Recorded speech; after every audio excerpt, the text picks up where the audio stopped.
Welcome to the Pole Nation. This is a Monday episode of Life Lessons. Life Lessons topic today is about giving. It's a bright early Monday morning, but also we have a very special surprise. So we have somebody that is very, very, very old, okay? Not just old, but a lot of wisdom and whatnot. Today is official head coach, Coach Troy Taylor's 45th birthday. Yes. So happy birthday to the coach. He's been showing off on Instagram his nice haircut and Yeah. whatnot. And, he trying to feel like he 25 and young again. But no, he is grown in age and he got facial hair. And, I don't know if his eating habits are still bad. But today's life lesson is giving. And I want to announce happy birthday. But I want to tell Coach Taylor, how does it feel to be 45 years of age? I don't know. How old are you? 24. It feels like being 24. All right, because 24 years to you is the exact same thing as 45 years to me. Really? Think about it. Think about it. 24 years is 100% of your life. So 45 years is 100% of my life. So, like I've told you before, I'm not good at math, but let's just make it an even number, 46. 23 years to me is like 12 years to you. Okay.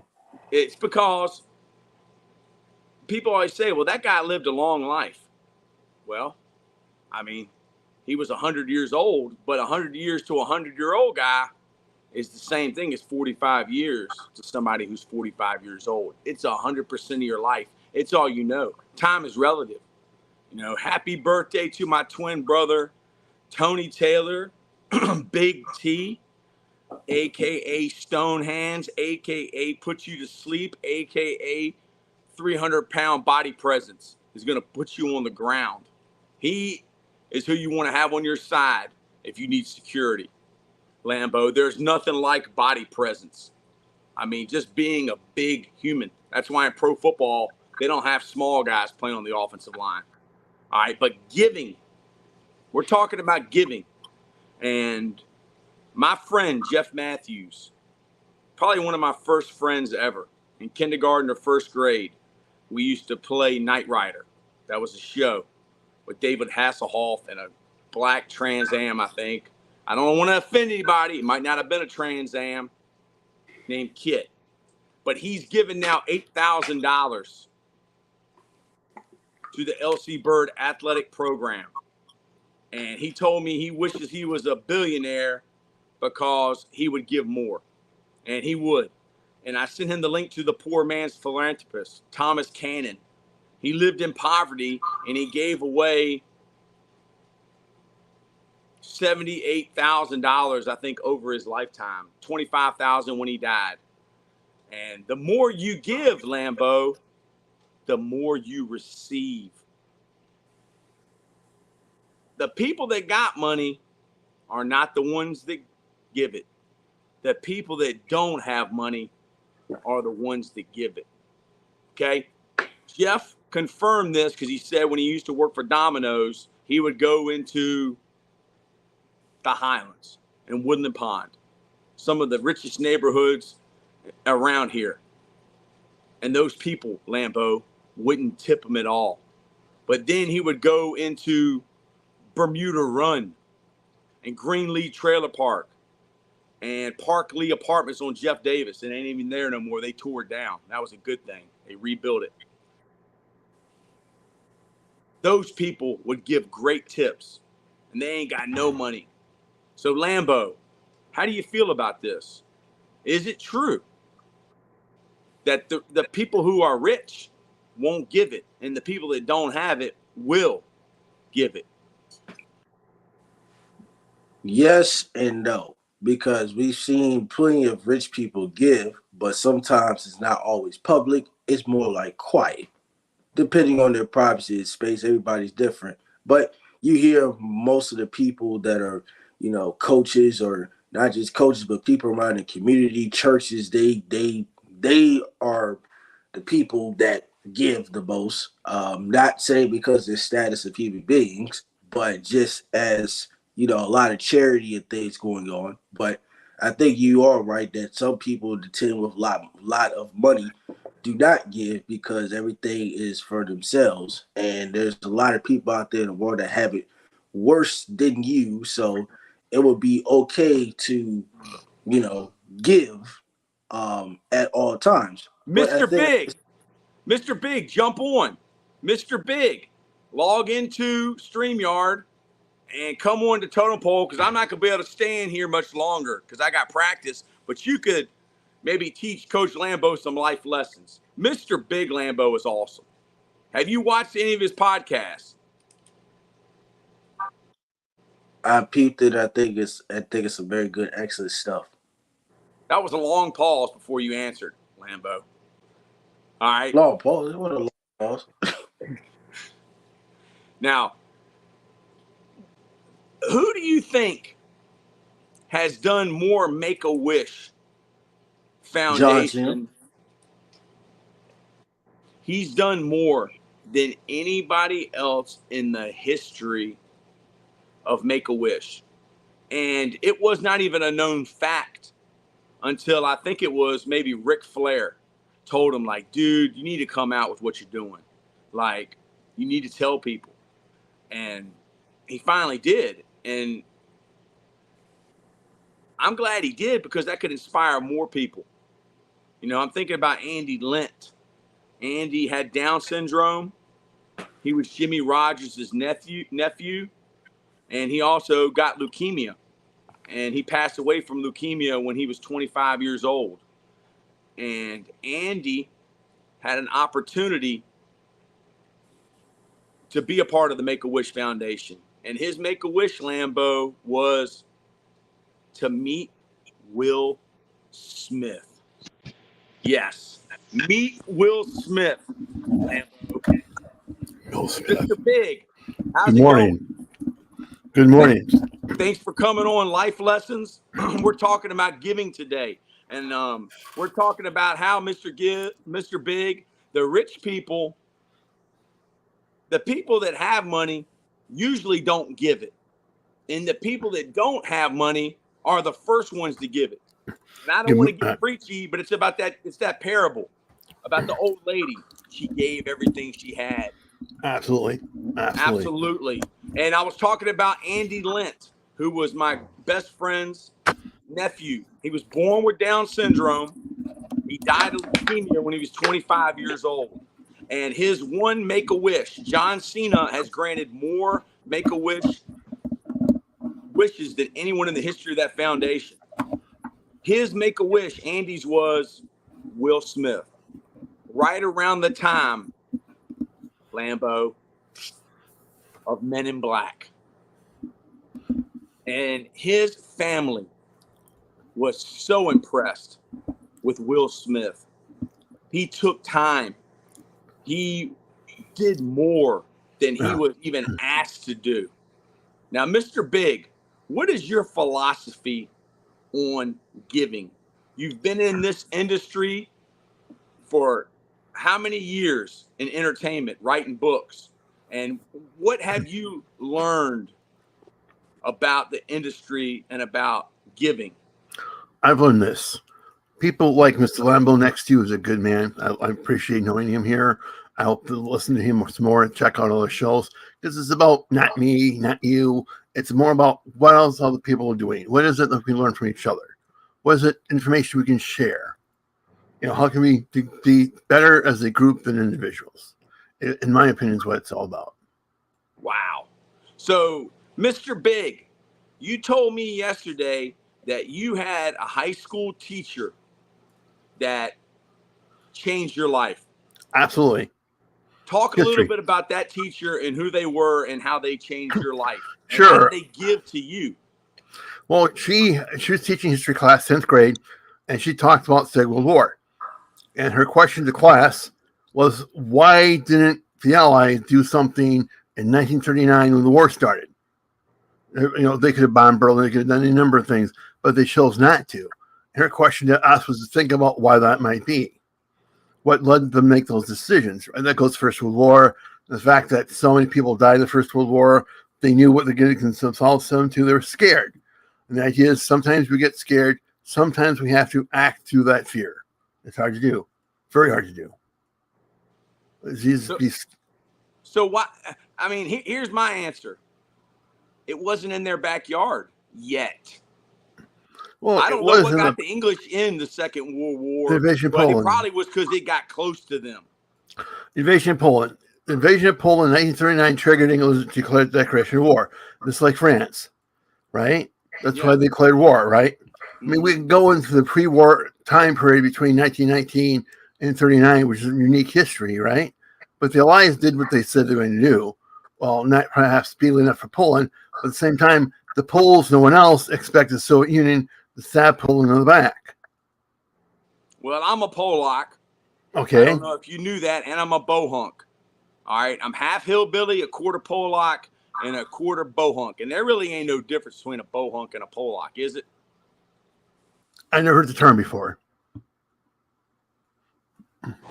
Oh, Hi, Lambo. Here it is. I got zapped. But Mr. Big, I got to go. I love y'all. Lambo, I know you're a big John Cena fan. What does that mean to you about John Cena giving away all those wishes? And I'm out of here. Y'all have a good show.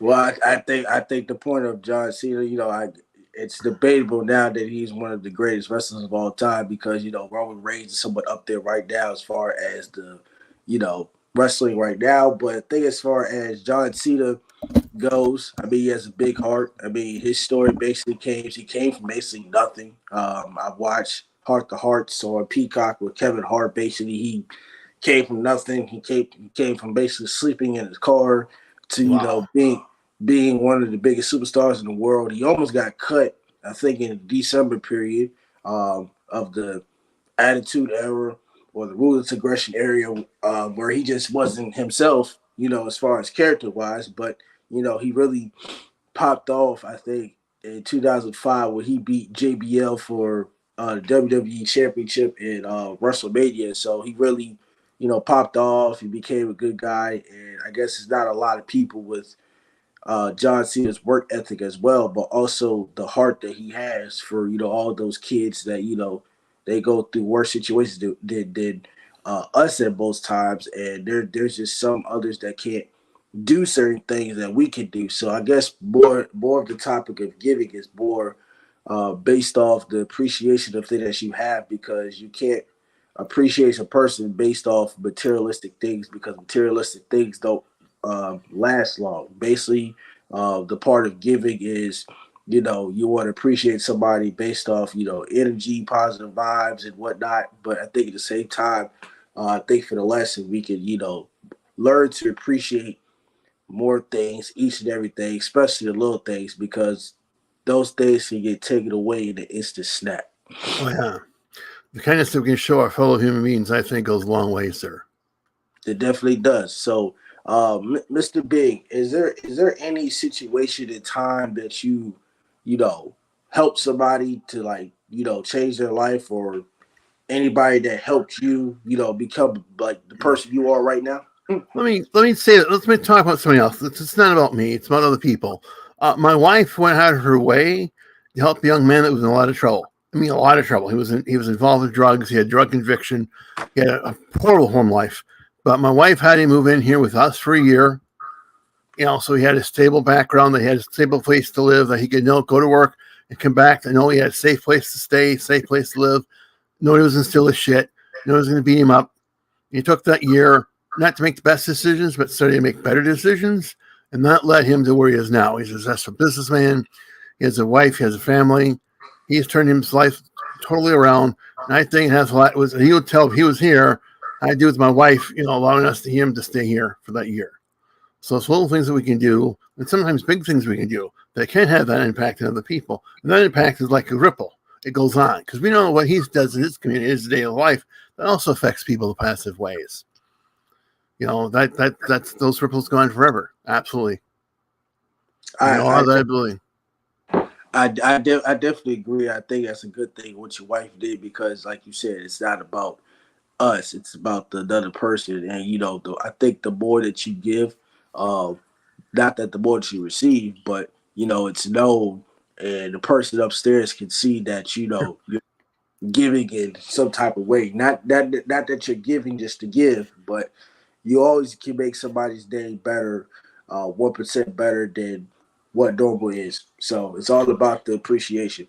Yeah, I mean, how hard is it to say thank you to the clerk at the grocery store? How hard is it to open that door to that person coming or going out of that store? How hard is it to leave that tip to that worker who's maybe only be making tips, right? Yeah. Take that second and say, hey, thank you very much for that. And that's what we all can do. I know I can do a better job with that. Yes, I think there's a lot of things we can all do a better job. Like I said, it costs $0 to say thank you. It costs $0 to say you're welcome. It costs $0 until you tell sorry.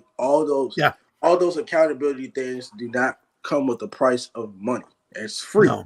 It costs you $0 to basically just do the stuff that we are tending to do.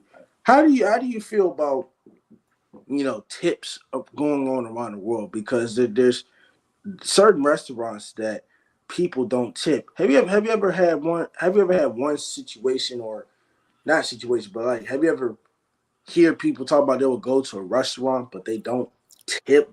Like how does that make you feel? Well, if the service is so bad that you're not going to tip, you should talk to the manager, right? Because the manager needs to know. Maybe that person needs to be retrained or something, right? Maybe that person too has had some kind of a horrible day. That too can happen, right? But yeah, we've had situations where the service has been so bad, we did not tip either 20% or did not tip at all. But we made sure they knew why. And we never took out if the food came out bad, we never took it out on the waiter or the waitress because it's not their fault. They're not the ones cooking the food, right? They're the ones serving the food. They're not cooking it. So we're always tipped. But if the food is bad, we talk to the manager. We talk to the waitress first, and sometimes talk to the manager. We only tipped like if we're in a restaurant and we were never served anything, right? Or they got service repeatedly wrong. It wasn't busy. Or instead of taking care of us as customers, they're on their cell phone talking to whoever they might be in the back room or whatever, right? That's one thing. But any other time than that, we usually try to tip as much as we possibly can within reason. The question I always have is sometimes these restaurants don't train their waiters and waitresses very well, or sometimes they don't have enough help, and that puts them, the waiter or waitress, in a bad situation. You'd think that the restaurant would go out of its way to make sure they had the staff needed to serve the customers. I definitely agree on that because everything comes with a sense of purpose. I mean, it's either whether the restaurant really wants to be successful or not, because you can't half-ass train the waiters and the employees, and then you give the customers the bad service because most of the people are not trained properly. Now I know some of those things are out of our control, but I think at the same time there's things that you can learn from. But just a friendly reminder to everybody, Total Pro Nation. Not saying the service is always going to be bad, but just in general, if you're going to go to a restaurant, please tip. If you're going to go to a restaurant, because I mean, what's the point of you going to a restaurant if you can't afford a tip? That's just make that make sense. Right. If you can't afford the tip, don't go. Stay home. Right. Stay home, because they don't need. Yeah, you should stay home. There's no justification to go to a restaurant in advance knowing you're not going to tip. I mean, I know people who go to Vegas and they'll spend $40, $50 for that drink, but not tip. Wait a second. You spend $40 on something more than water, not too much more than water, and you're not going to tip the waiter? You've been dealing with this person playing blackjack all night. You won a hand or two. You have money left over. You can't tip. That's being rude. That's being less than a man. That's being less than a human being. My mom taught me better. I'm sure your parents taught you better, right? Yeah. We lead by example. People look at you every day. Every time they see you, you're leading by example. It's either a good example or bad example. It's up to you to show it. That's why actions actually speak louder than words, because you can talk all you want to, but if the actions are not providing for it, then your words are meaningless and pointless if you're not showing the action. Because anybody can talk, but you have to walk and talk the talk. I mean, that's just how it is. Absolutely. I mean, I more than one time growing up, we went to church, and we'd be preached about. The minister would come up and preach the story, but his life would be far from that. He would tell us to behave, make sure you had no sex before marriage, right? But we know for a fact he was doing the secretaries. We know for the fact he was chasing skirts up and down the congregation. And you can tell me how to live my life? Sorry. You know? That's messed up. That's best. I mean, we see that all the time. We see that all the time. We have, be it sports, political figures, actors, actresses, one's the one way. They can't live that way as to themselves, right? But they want us to. I'm sorry. If you want me to live my life in a certain way, you need to live that life style too. Tell me why you can't. Well, I mean, we all make choices and decisions. We do.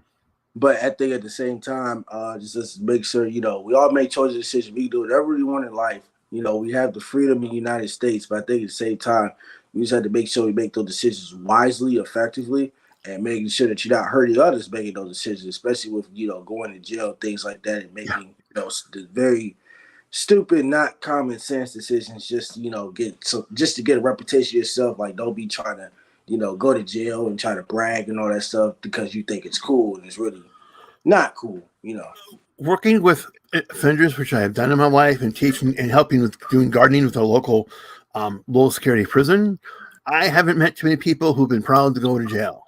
Most people I talk to who are trying to fix their lives, don't think going to jail is a really good positive move in their spine. Sometimes people have used it as that first step they need, get the treatment they might need or the help they might need in other areas of their lives. But I can't think of too many people who wake up each morning and say, yeah, I know how I can better my life. I'm going to go to prison. People do, I guess. I mean, people do all kinds of crazy shit, but it's not one of them. I don't think most people do. So we're probably going to wrap this up really, really quick. But Mr. Big, what is your advice to what is your advice to mainly the young people around the world? What is your advice on not just giving, but what's the life lesson today? Not giving, but just anything you can think sure. of. My big life lesson, and something I preach forever: if you think you drink too much, quit drinking now. I ruined my life for 20 plus years because I was an alcoholic. I was an active drinker, right? It took the act of God and the love of a good woman to have me quit drinking. I can look back in my life now that I'm an old man and look at all the years of my life, all the lives I ruined because I was drinking. So quit drinking. If you think you have a problem, please get the help that you need. Quit drinking. Go to school, get that education, and stay away from redheads. Redheads are evil, but so much fun. My final words are: stay off the weed. Stay off the weed. You are not Snoop Dogg with a green room and you make millions of dollars a year. Stay off the weed. Yeah. Stay off the alcohol, because alcohol will ruin people's careers. All right. And by the way, the last thing I'm going to say is to all you Totem Pole Nation, to the people that watch sports, tomorrow's episode on Netflix, by the way, is going to feature Johnny Football, the untold Johnny Football, Johnny Manziel. Yes, Johnny Manziel comes out with his story, and he comes out where he was a party boy. He was one of the greats at Texas A&M. They call that man, Johnny Football. But, the man was drinking every day. He was partying and, destroyed his life. He destroyed his life basically over drinking. I mean, over drinking and partying. And, he wasn't the NFL quarterback he says he was. So I think that would teach a life lesson of what not to do, not ruin your career. But we understand Baker Mayfield was a bust too at Cleveland. But Baker Mayfield, he made one mistake by running away from the police. But Baker Mayfield didn't drink his life away or party his life away. But with the Johnny Manziel story, I think y'all can learn a lot from the untold series of Johnny Manziel, of how drinking and, possibly committing suicide, and the only way to save his life was $5 million bender. So there will be a lot more to the story. I will be staying tuned tonight to be watching that, because I think that's going to be a very, very, very good episode to feature. Right. Totem Pole Nation, this is Lambo at Totem Pole Nation, along with Mr. Big right here. Don't forget to check out Mr. Big's content, Mr. Big Late at Night. I mean, everything that you see on Totem Pole Nation, it is a good platform to have. Totem Nation is sponsored by Cultivate Wellness. Don't forget to get your CBD, and it's also sponsored by St. Pete Rejuvenate, and also our brand down here, our new sponsor, Sideline Design, which is also, they use it for the LC Bird Skyhawks as well. So, check us out at tomorrow's Life Lesson Podcast. It will be featured at 7:30. Thank you, Mr. Big, for hopping on. Thank you, sir. We appreciate your presence.